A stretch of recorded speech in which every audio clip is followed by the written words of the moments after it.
From a golfer who almost fell down a cliff while saving par, to a champion who forgot how to putt while winning one. These are the 20 dumbest golf moments that nearly went wrong.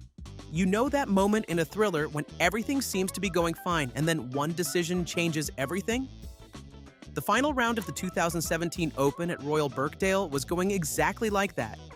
Spieth came to the 13th tee tied for the lead with Matt Kuchar at 8 under, defending a 3-shot buffer he'd been building all week. And then he hit a drive so bad, so wildly offline, it sailed onto the top of a monstrous sand dune, well over 100 yards right of the fairway. The ball essentially left the golf course. What followed was 20 minutes of Spieth and caddy Michael Greller seemingly surveying the entire property, up and down the dunes, through equipment vans, all the way back to the driving range that runs parallel to the hole. It was raining, the dune was wet and slippery, and the steepness of it was such that he could have hurt himself just trying to play from it. Taking the unplayable was the only sensible call. Eventually, he played his 3rd shot from the driving range over the Titleist equipment truck and somehow found the front of the green. 1 chip, 1 putt, bogey. He then went birdie, eagle, birdie, birdie over his final 5 holes to win the Claret Jug at 12 under. Walking off the 13th green, he turned to his caddy and flashed a brief, mischievous little grin. The kind you allow yourself when you've just gotten away with something at the biggest possible moment. Now, this next one involves a player who treated golf courses like a chessboard where he'd invented his own rules. And nowhere was that more obvious than on a Sunday afternoon in Lancashire. Seve Ballesteros was just 22 and had already been wayward off the tee for most of the week. Recklessly, stubbornly, almost offensively wayward. From the 12th hole onwards in the final round, he missed every single fairway. And yet there he was, somehow still in the lead. Then he got to the 16th. His drive found a temporary car park, surrounded by actual cars. At this point, any sensible player takes a penalty drop, limits the bleeding, and hopes the lead holds. Ballesteros looked at the situation and apparently decided that sensible was for other people. He received a free drop from under a car, yes, under a car, hit a wedge to 15 feet, and drained the putt for birdie. The whole thing was so outrageous that Hale Irwin, the 3rd round leader, essentially waved the white flag up the last hole watching it unfold. Ballesteros won by 3 shots from Nicklaus and Crenshaw, and they've called him the car park champion ever since. A nickname he wore like a badge of honor. Because honestly, what else do you call a man who birdies a hole from the parking lot to win his first major? Alright, now this next moment is technically on a list about things that nearly went wrong. And, well, we're going to honor that. Loosely. It's the final round of Live Golf Chicago, and Bryson DeChambeau had just pulled off a genuinely impressive recovery shot on the 14th, nearly holding a chip for eagle and walking up to the green absolutely buzzing with excitement. But then came the threat that no one saw coming. A gallery rope. He tried to duck underneath it, failed spectacularly, took it straight to the face, swore, and dropped to one knee in the most committed reaction to a piece of nylon in the history of professional sport. Players at the President's Cup were imitating it in practice rounds within 24 hours. Davis Love III grabbed a rope from a golf cart just to make the joke. To his credit, Bryson eventually leaned into it, filming a spoof video where he successfully ducked under a rope and celebrated like he'd won a major. He sank the birdie putt after the incident, by the way, survived the rope, won the hole, nearly lost his dignity forever. Coming up next, a left-handed golfer, a pot bunker at Royal Troon, and a decision that had absolutely no business working out the way it did. McIntyre arrived at the Open having just won both the Canadian Open and the Scottish Open in back-to-back weeks, so expectations were sky-high on home soil. Then Friday happened, he started his 2nd round triple bogey, bogey, bogey, triple bogey, and had to scramble just to make the cut by a single stroke. Saturday was meant to be the reset. Then he got to the 18th.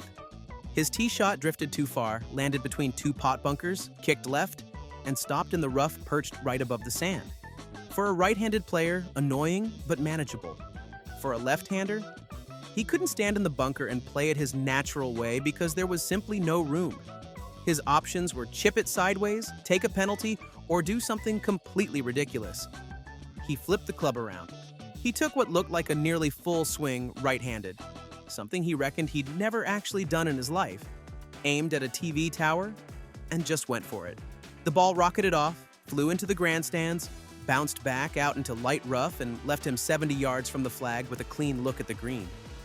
He got up and down for par. His response on social media afterwards was, "What's all the fuss about?" Insufferable, but brilliant. Next up, there are lucky breaks in golf, and then there are moments where the golf gods reach down and personally intervene on someone's behalf. This next one lands firmly in the second category.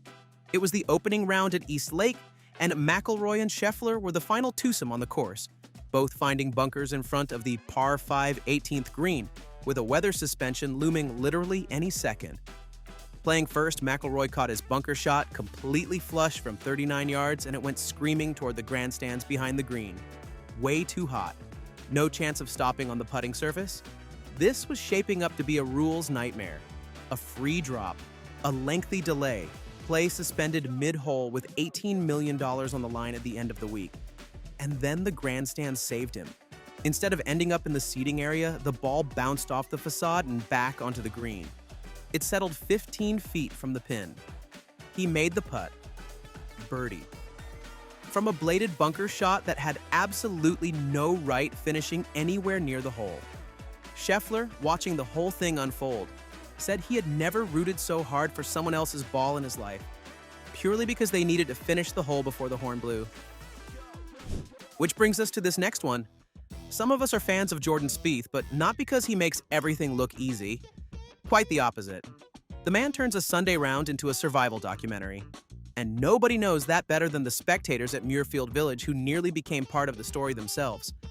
It was the very first hole of Sunday's final round when Spieth sprayed his tee shot into the right rough, the kind of opening that immediately signals what kind of afternoon this is going to be. A group of spectators gathered to watch his second shot, positioning themselves at the edge of the fairway to get a closer look. It was an understandable curiosity, but a terrible location. Spieth hit a line drive that blazed a path directly toward that group, sailing inches above their heads. Fan footage that surfaced afterwards showed just how genuinely alarming it was from ground level. The ball coming straight at them at head height, everyone ducking at the last second. Nobody got hurt, thankfully. The ball traveled only 85 yards, which tells you everything about the lie he was dealing with. And then, because this is Spieth, he hit his third shot to 22 feet and rolled in the par putt. He finished the week tied for 7th. The fans he nearly decapitated on hole 1 presumably finished the week with a better story than most. Next up, the thing is, not every near disaster on a golf course involves the player. Sometimes it's the spectators who sign up for more than they bargained for, like these people on the 4th hole at Oakmont on a Sunday afternoon. McIlroy arrived at the final round of the 2025 US Open well out of contention, sitting 7 over par after 3 rounds of struggle, at a course that had been absolutely unforgiving all week. The title was gone. What was left was pride, a closing number, and apparently one very tense moment for the gallery. On the 4th hole, McIlroy found himself offline with a group of spectators positioned directly between him and the green. And their apparent unwillingness to move meant he had only one option. He was going over them. The commentary team watching the clip noted it before he even pulled the trigger, saying he's got a group of spectators in front of him that just don't want to move, and he's going to be firing right over their heads. Then someone added, "This is not safe." McIlroy hit it anyway. He executed the shot perfectly, carrying the ball high and clean over their heads. The fans below presumably reconsidered their life choices in the seconds it took the ball to pass over them. He closed with a 3 under 67, his best round of the week by 5 shots. The fans he launched over went home with all their teeth. Up next, every now and then, a golf shot goes so wrong that the only thing standing between disaster and a birdie is a floating piece of corporate branding. And yes, that is a thing that actually happened. It was the second round at TPC Twin Cities, and Kazira was right on the cut bubble, fighting to stay alive after bogeys at 14. And 16 had dragged him back to 2 under. He arrived at the par 5 18th needing something good. What he got instead was one of the most chaotic birdies in recent tour history. He'd already hit a 320-yard drive, but still had 233 yards to the hole, with a water hazard sitting in the way. He went for it anyway. And from the moment it left the club, it was clearly never going to make it. He mishit the approach so badly it was destined to land at least 20 yards short of the green and plunge straight into the water. Penalty stroke, scramble for par, tournament over. Except the 3M marketing team had placed a floating logo sign in that exact pond. The ball landed directly on the sign, took a huge bounce, soared back over the water, and ended up in the rough to the right of the green. Kizire chipped on and made the putt for birdie. He still missed the cut by 2 shots, but this logo gave him everything. Coming in next, some holes at TPC Sawgrass just have it out for certain players. The 14th at the Players has swallowed careers, rounds, and reputations. And in 2024, it very nearly swallowed an innocent bystander too. Homa was 1 under through 13 holes in the 3rd round in touching distance of the leaders, when everything unraveled at once. His tee shot found the water. His next attempt was shanked into the trees. Now buried in the right rough with fans lining his only exit route, he asked them to move back. They obliged, the standard 2 or 3 steps that spectators always take, which is never quite enough when a tour pro is about to knife a recovery shot through a gap in the trees. He knifed it. The ball came screaming out far lower than intended, whizzed directly at a fan holding a camera, and smashed into a tree just inches above his head. It hit the tree so hard it crossed the entire fairway and ended up in a bunker on the other side of the hole. Aside from the tree, no one was hurt. He made a quintuple bogey 9 on the hole, and everyone walked away with their heads intact. Just about. Next up, the greatest performance in US Open history very nearly became the most embarrassing exit in US Open history, and the man responsible for almost ending it was a hotel carpet. The night before completing his fog-delayed 2nd round, Woods had pulled 3 balls from his bag to practice putting on his hotel room floor, then left them on the carpet when he went to bed. He arrived at Pebble Beach the next morning with 4 balls instead of his usual 9 to 12. He damaged 1 in the rough on 13 and tossed it to a kid, then gave another one away walking off a green. 2 balls left, with the 18th still to play. Caddy Steve Williams discovered this while standing on the 18th tee and made a conscious decision not to say a word. He was terrified his boss would freak out. Instead, he quietly handed over the last ball in the bag and calmly suggested, very, very strongly, that perhaps an iron off the tee might be the move today. Tiger hit driver, straight into Carmel Bay. Williams was already plotting his sprint to the pro shop. The particular Nike ball Tiger was playing that week wasn't even available for sale there. His hotel room was a short walk away, but that would have meant a 2-stroke penalty. Tiger hit driver again, found the fairway, made bogey. Williams never said a word until 6 months later, at which point Tiger's reaction was roughly what you'd expect. He won by 15 shots on 1 golf ball. Now, if you wanted to design the perfect scenario to make Patrick Reed look suspicious, you probably couldn't do better than this one. His approach on the par 4 10th at Torrey Pines sailed well left into deep rough, and as he walked up to it, he asked a nearby volunteer whether the ball had bounced after landing. The volunteer said no. Under the rules, that's enough to go check for an embedded lie, which Reed did, marking the spot and picking it up before a rules official had arrived. The ball was already in his hand by the time anyone official could see the original lie for themselves. Here's the problem, though. TV replays clearly showed the ball bouncing before settling in the rough. Not once on the 2nd bounce, actually. Rules official Brad Fable arrived, felt an indentation in the turf, and ruled the ball had embedded, granting free relief. Reed chipped to 15 feet and made par. The tour backed the ruling entirely, and notably, Rory McIlroy had done almost the identical thing on the 18th that same day, though nobody noticed until Reed pointed it out. He won by 5 shots. Xander Schauffele asked for his verdict afterwards, summed up the locker room mood in 9 words. The talk amongst the boys isn't great, I guess. Alright, there are moments in golf that make you stop and genuinely question what you just watched. This next one had an entire gallery, a live broadcast team, and the USGA Rules Committee, all doing exactly that simultaneously. Shinnecock Hills in the 3rd round had become nearly unplayable. The greens baked out to a speed that made keeping the ball on the putting surface feel like a lottery. Mickelson was already 4 over for the day when he arrived at the 13th, rolled his bogey putt past the hole and watched it pick up speed down the slope with absolutely no intention of stopping. At which point he made a decision that nobody in the history of televised major championship golf had ever made quite so deliberately. He jogged after it and hit it again while it was still moving. The gallery went silent, then buzzing, then chaotic. Disqualification seemed inevitable. Officials scrambled. After reviewing the situation, the USGA ruled it a two-stroke penalty under Rule 14-5 rather than disqualification, determining he hadn't purposely deflected the ball so much as swung at a moving one. His score for the hole? A 10. His explanation afterwards was vintage Phil. He'd known the penalty, he'd wanted to avoid playing pinball on that green indefinitely, and anyone offended by it needed to toughen up. Days later, he sent a private message to the golf media saying he was embarrassed and that his anger had gotten the better of him. That isn't really about danger or disaster. It's about a man who had already won the tournament, then briefly forgot how putting works in front of the entire golfing world. Scheffler stood on the 18th tee at Augusta on Sunday with a 5-shot lead, having won the WM Phoenix Open, Arnold Palmer Invitational, and WGC Match Play in the 2 months prior, and was now minutes away from his first green jacket. He hit the green in 2. The walk up to the 18th was basically a victory lap. And then something genuinely inexplicable happened. His birdie putt from 45 feet rolled 7 feet past the hole on the low side. Fine, happens to everyone.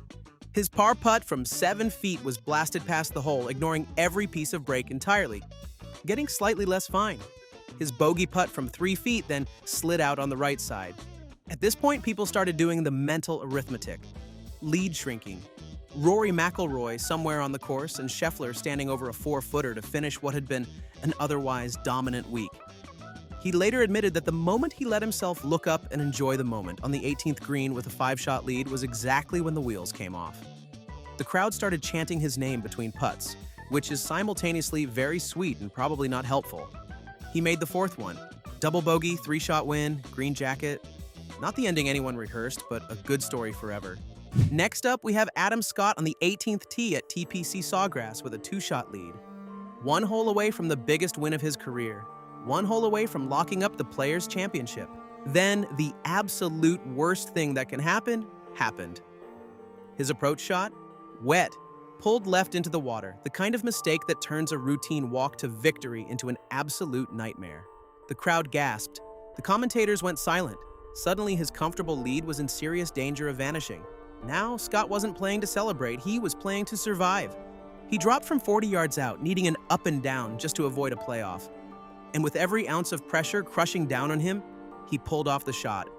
A smooth chip that settled 10 feet from the hole. 1 putt, 1 last chance. Scott stepped up, took a deep breath, and rolled it in like it was nothing. Bang. A bogey never felt so good. He had dodged disaster and won the Players' Championship by a single stroke.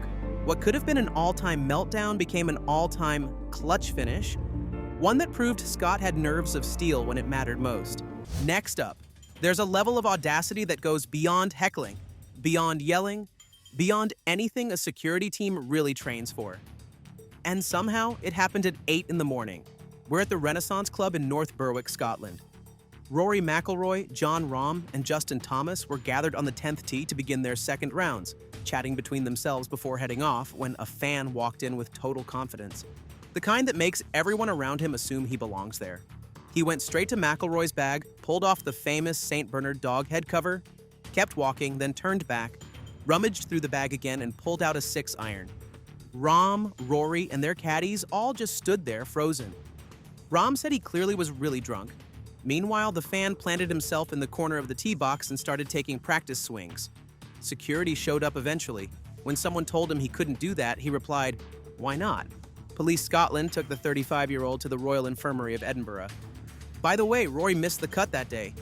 Whether the morning's chaos played any part in that, nobody can say for certain. But somewhere in Edinburgh, the man probably had the worst hangover of his life.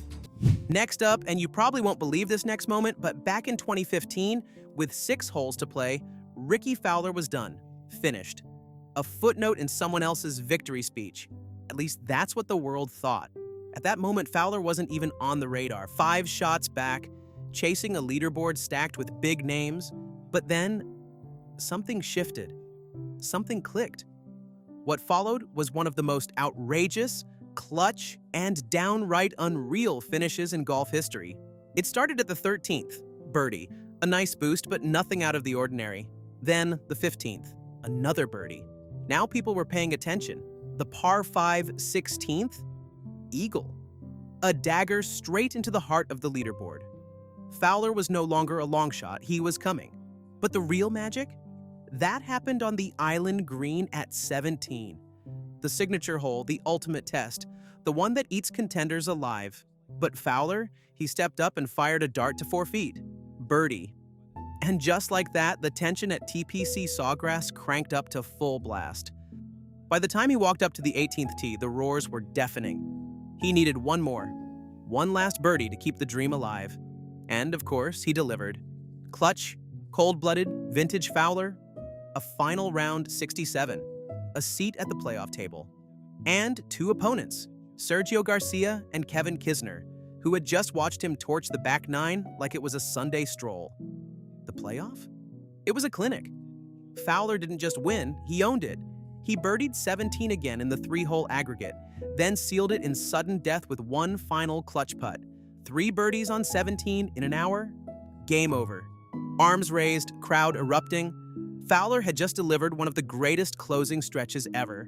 A 5-birdie, 1-eagle rampage that turned a lost cause into legend. And then there's this one.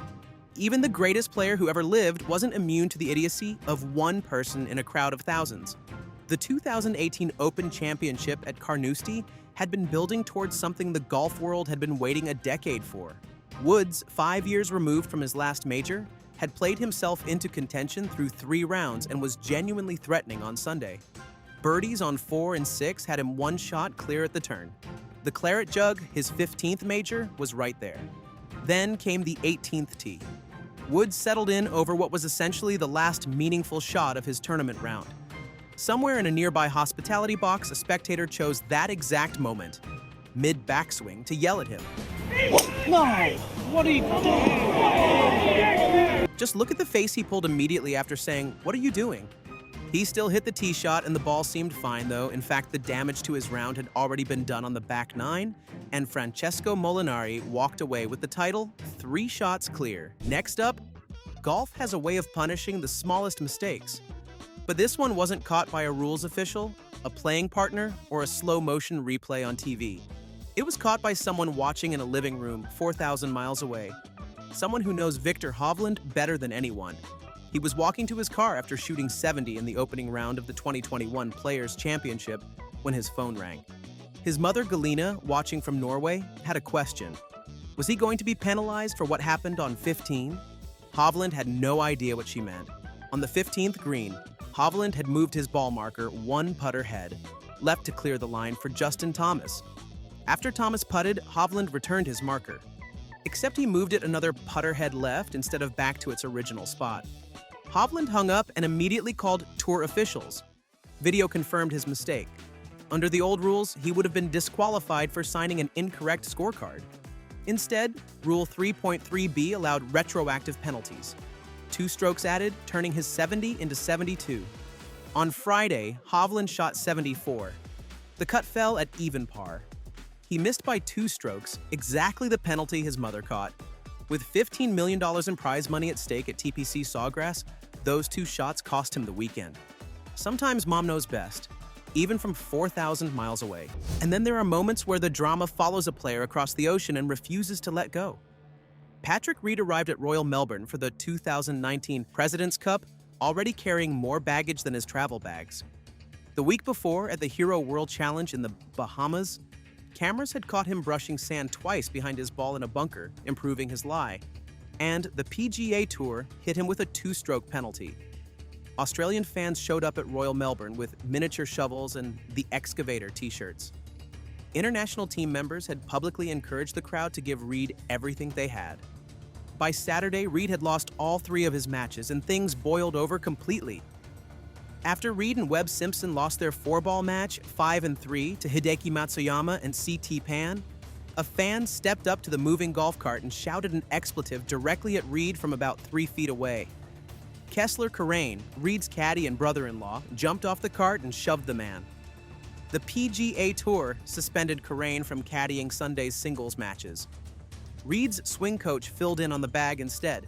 Reed stayed composed enough to say he respected the decision, which, considering the week he'd just had, might have been the most restrained thing anyone in his camp managed to do in Melbourne.